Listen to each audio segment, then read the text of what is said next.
Hello दोस्तों, आप सभी का बहुत बहुत स्वागत है गुरुजी लोग के इस चैनल में। तो आज का हमारा टॉपिक है टीपीए यानी कि ट्रांसफ़र ऑफ प्रॉपर्टी, जो कि law of property and easement के सब्जेक्ट का पार्ट है। तो देरी न करते हुए अपना टॉपिक स्टार्ट करते हैं।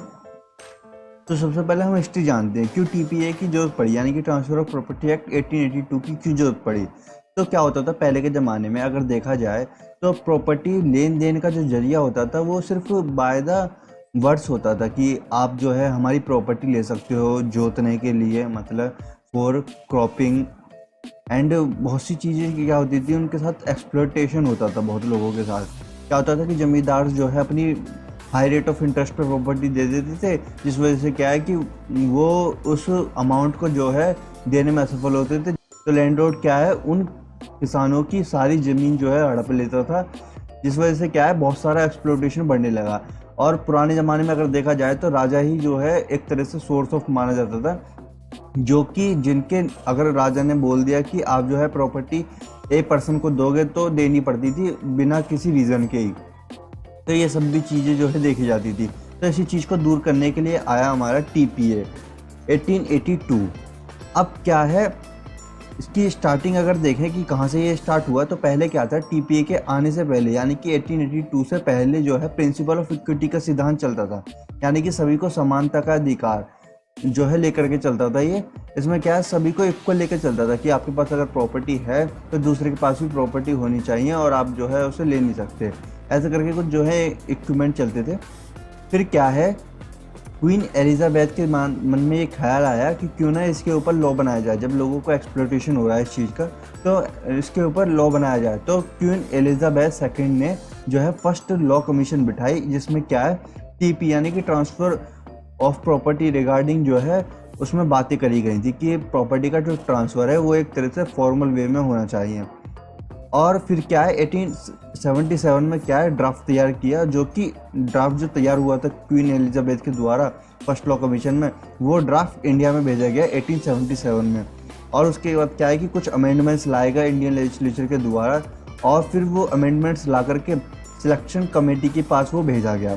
अब जब सिलेक्शन कमेटी के पास आया तो बहुत सारे पीपल के जो लोग थे तो उनके बीच में बहुत सारा कन्फ्लिक्ट राइज हो गया था, बहुत दंगे फसाद वाली ऐसी सिचुएशन आ गई थी, जिस वजह से क्या है सिलेक्शन कमेटी को वो जो बिल आया था उसे वापस लेना पड़ा, और इस वजह से वो जो है असफल रहा। लेकिन कुछ दिनों बाद, कुछ साल बाद जो है इसकी नीड पड़ने लगी कि ये भी जो है होना चाहिए। तो क्या है रीड्राफ्ट हुआ सेकंड लॉ कमीशन में, जिसमें क्या है बहुत सारे अमेंडमेंट्स लाए गए थे इंडियन कॉन्स्टिट्यूशन के अंतर्गत।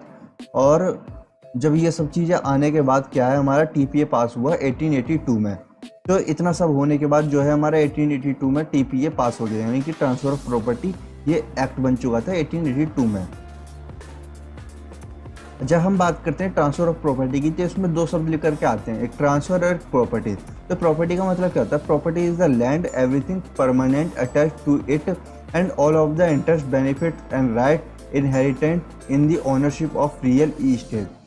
प्रॉपर्टी वो चीज़ होती है जैसे कि लैंड या कुछ भी ऐसी चीज़ है जो कि अटैच्ड होती है उस पर्सन के खिलाफ, उस ओनरशिप पे, उस ओनरशिप होती है उस पे, जैसे कि राइट्स इंटरेस्ट बेनिफिट जैसी चीज़ें होती हैं। तो ये सब चीज़ें हमारी प्रॉपर्टी होती हैं। एग्जांपल लें तो लैंड हमारा प्रॉपर्टी होती है, जो हमारे फंडामेंटल राइट्स है ये भी एक तरह की प्रॉपर्टी होती है। कैसे, यही हम आगे पढ़ेंगे। टाइप्स ऑफ प्रॉपर्टी, तो सबसे पहले आता हमारा मूवेबल और इमूवेबल। तो मूवेबल वो प्रॉपर्टी होती है जो कि इजीली मूव करी जा सकती है, इधर से उधर किसी के हैंड ओवर करी जा सकती है, और इमूवेबल जो कि मूव नहीं करी जा सकती। मूवेबल का एग्जांपल लें तो हमारा फ़ोन हो गया, बाईसाइकिल हो गई, कार हो गई, ये सब मूवेबल प्रॉपर्टी में आ जाती हैं। और इमूवेबल प्रॉपर्टी में आती है हमारी जैसे लैंड हो गई, बिल्डिंग्स हो गई, पॉन्ड्स हो गए, तो ये हमारी इमूवेबल प्रॉपर्टी में आती है। अगला आता है टेंजिबल और इंटेंजिबल। टेंजिबल वो होती है जिसे हम छू सकते हैं, इंटेंजिबल जिसे हम छू नहीं सकते। अगला आता है हमारा प्राइवेट एंड पब्लिक प्रॉपर्टी। इसका एग्जांपल है टेंजिबल और इंटेंजिबल का। तो टेंजिबल में हमारे आ जाते हैं जैसे कि बिल्डिंग्स, कार, होम, हाउस, कुछ भी चीज़ हो सकती है, चाहे वो मूवेबल हो चाहे इमूवेबल, जिसे हम छू सकते हैं, तो वो टेंजिबल है। और इंटेंजिबल में आ जाते हैं जैसे हमारे कॉपीराइट, पेटेंट्स, फंडामेंटल राइट्स, ये सब हमारे इंटेंजिबल आ जाते हैं। अगला आता है हमारा private and public property. Private property वो होती है जो कि हमारे खुद के पैसों से होती है। पब्लिक प्रॉपर्टी वो होती है जिसमें क्या है, किसी को भी आने जाने का जो है राइट होता है। अगला आता है हमारा personal and real property. Personal property वो होती है जिसे क्या है, हम जो है इजीली ओनरशिप की तरह ओनरशिप से लेते हैं और हम जो है इजीली मूव कर सकते हैं सिवाय लैंड को छोड़ के। और रियल प्रॉपर्टी वो होती है जिसे हम क्या है मूव नहीं कर सकते और जो कि अटैच होती है लैंड से। एग्जांपल लें जैसे कि पर्सनल प्रॉपर्टी में vehicle, furniture, house hold goods, ये सब हमारे पर्सनल प्रॉपर्टी में आते हैं। और रियल प्रॉपर्टी के एग्जांपल लें तो बिल्डिंग, मशीनरी, रोड्स, ये सब हमारे रियल प्रॉपर्टी में आते हैं। अगला आता है हमारा कॉर्पोरियल एंड इनकॉर्पोरियल प्रॉपर्टी। तो कॉर्पोरेट प्रॉपर्टी वो होती है जिसका क्या टेंजिबल एग्जिस्टेंस होता है वर्ल्ड के अंतर्गत और रिलेटेड होता है सस्टिक्स लाइक मटेरियल चीज़ें जो हैं वो अटैच होती है उसमें, जैसे कि हाउस, लैंड, सिल्वर जो होती है सोना चांदी, बाइक, कार, तो ये सब हमारी कॉर्पोरियल में आती है। एंड इनकॉर्पोरियल में इंटेंजिबल चीज़ें होती हैं जिसे क्या है इसका एग्जिस्टेंस ना तो विजिबल होता है और ना ही टेंजिबल होता है, जैसे कि कॉपीराइट, हमारे पेटेंट, ट्रेडमार्क, ये सब हमारे इनकॉर्पोरियल प्रॉपर्टीज में आते हैं। इसमें एक शब्द आता है हमारा प्रॉफिट ऑफ पेंड्री, इसका मतलब होता है right to take benefit from other land. Simple भाषा में बोले तो आ राइट या प्रिविलेजेस और interest that allow one to use the soil or product of another's property. ऐसे राइट जो कि हम दूसरे की प्रॉपर्टी में जा कर के लेते हैं। जैसे कि एग्जांपल लें, सपोज कीजिए एक लैंड है जिसमें क्या है बहुत सारे पेड़ जो हैं उगाए गए हैं, ठीक है। अब क्या है वो पर्सन जो है जिसकी ये लैंड है वो ओनर क्या करता है, इन्हें बेच देता है किसी थर्ड पर्सन को, ठीक है। थर्ड पर्सन ये हो गया, तो इसके पास क्या है राइट है कि वो पर्सन आए इधर और इन सब पेड़ों को काट करके जो है ले जाए। तो देखो इसके पास राइट हुआ कि दूसरे की प्रॉपर्टी में जा करके उनके राइट्स जो हैं, जो इंटरेस्ट जो है उन चीज़ों को है, तो वो चीज़ें जो है उनका यूज़ करके अपना जो है प्रॉपर्टी ले जाता है। दूसरा एग्जांपल लें इसमें, तो जंगल है, ठीक है, किसी की प्रॉपर्टी में जंगल सा बन रखा है जिसमें बहुत सारे पेड़ हैं। तो क्या है कि कोई पर्सन जो है उस अपनी गाय भैंसे जो है ले जाता है उस जंगल में ताकि घास जो है खा सके। तो ये भी क्या है प्रॉफिट पेंड्री का राइट जो है उसे मिला होता है कि वो जो है दूसरे की प्रॉपर्टी में जा करके अपनी गाय भैंसे जो है चला सकता है विद परमिशन होना भी जरूरी है कि ऐसा नहीं कि मुंह उठाए और चले गए। तो परमिशन के साथ जो है वो गाय बकरी वाला अपनी गाय बकरी चराता है दूसरे के जंगल में जाके, तो ये भी प्रॉफिट है, पेंड्री का राइट मिल जाता है उसे। अब आता है हमारा ट्रांसफर की। ट्रांसफर होता क्या है, तो to move or to make somebody something move from one place to another. Transfer वो होता है सिंपली किसी चीज़ को मूव करना या किसी चीज़ को कहीं से लाना या कहीं कोई चीज़ को कहीं दूसरी जगह ले जाना। जैसे कि एग्जांपल लें, मैं अपनी गाड़ी ले जाता हूँ अपने घर से अपने कॉलेज तक, ठीक है, तो क्या ये चीज़ें जो है ट्रांसफ़र हो गई। या अगर दूसरा बोलें तो किसी जर्नी के दौरान हम कई सारी बसें चेंज करते हैं तो वो भी हमारा ट्रांसफ़र होता है। या हम अपनी कुछ ओनरशिप किसी चीज़ को दे देते हैं, जैसे कि हम अपना पेन अगर बेचना चाहें और कोई दूसरा खरीद लेता है तो वो भी ट्रांसफ़र होता है, जिसमें हम अपने राइट्स को ट्रांसफ़र करते हैं दूसरे पर्सन के साथ। ट्रांसफ़र अब आता है इसमें दो तरह से। तो ट्रांसफ़र पहला by the act of parties and by the operation of law. By the act of parties मतलब पार्टीज के द्वारा कोई ऐसा एक्ट कर दिया जाना जिससे क्या है प्रॉपर्टी का ट्रांसफ़र हो जाता है दूसरे पर्सन के खिलाफ। सबसे पहला आता है हमारा टेस्टामेंट्री।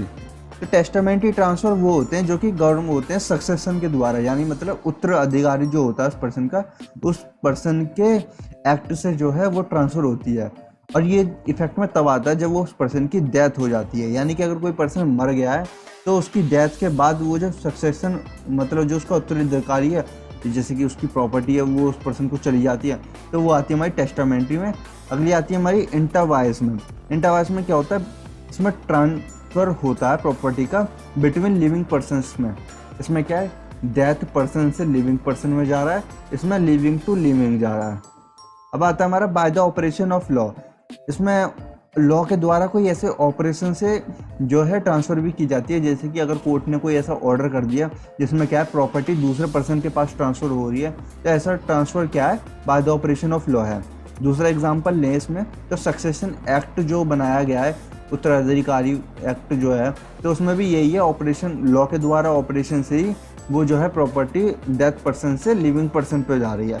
या इंसॉल्वेंसी एक्ट जो बनाया गया है, कोई पर्सन इंसॉल्वेंट हो जाता है तो उस पर्सन पे भी क्या है ट्रांसफ़र जो है कर दिया जाता है। अब आता है हमारा इंटरवाइज ट्रांसफ़र। जब हम ट्रांसफ़र ऑफ प्रॉपर्टी पढ़ते हैं तो इसमें इंटरवाइज ट्रांसफ़र ही पढ़ते हैं, क्योंकि ये गवर्न होता है टीपीए एक्ट से, 1882 वाले एक्ट से। ये तो इसमें इंटरवाइज ट्रांसफ़र में हमारे दो तरह के आते हैं, ट्रांसफ़र वेदर मूवेबल और इमूवेबल, और ट्रांसफ़र ऑफ मूवेबल प्रॉपर्टी।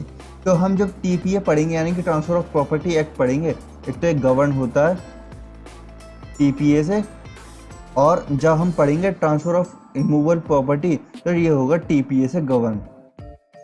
अब जो ट्रांसफ़र वेदर मूवेबल और इमूवेबल की बात करी गई है, तो मूवेबल की डेफिनेशन, जो मूवेबल चीज़ें हैं वो सेक्शन 5 से लेकर के 37 तक दी गई है, जो कि टीपीए एक्ट से गवर्न हुई है, और सेक्शन 122 से लेकर के 135 तक इमूवेबल की बात करी गई है।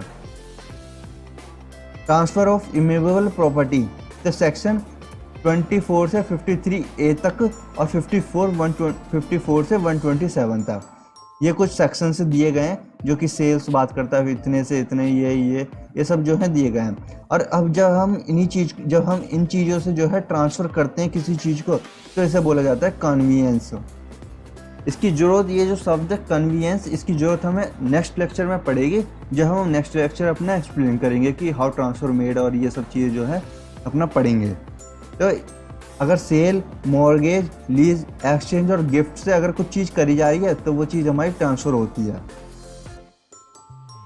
अब आता है सेल्स एंड गुड्स एक्ट। अगर सेल्स एंड गुड्स एक्ट की बात करी गई है, जो कि 1930 का एक्ट है, तो वो मूवेबल प्रॉपर्टी होगी। अगर टीपीए की बात करी गई है तो वो इमूवेबल प्रॉपर्टी गवर्न करेगी। अगर डेथ टू लिविंग पर्सन है तो लॉ ऑफ सक्सेशन से बात करेगा, वो चीज़ एक्ट गवर्न होगा। तो आज की वीडियो के लिए इतना ही। अगर वीडियो पसंद आई हो तो लाइक करना, अगर कोई भी डाउट है तो बाकी आप कमेंट कर सकते हो। मिलते हैं नेक्स्ट वीडियो में, तब तक के लिए बाय बाय, थैंक यू।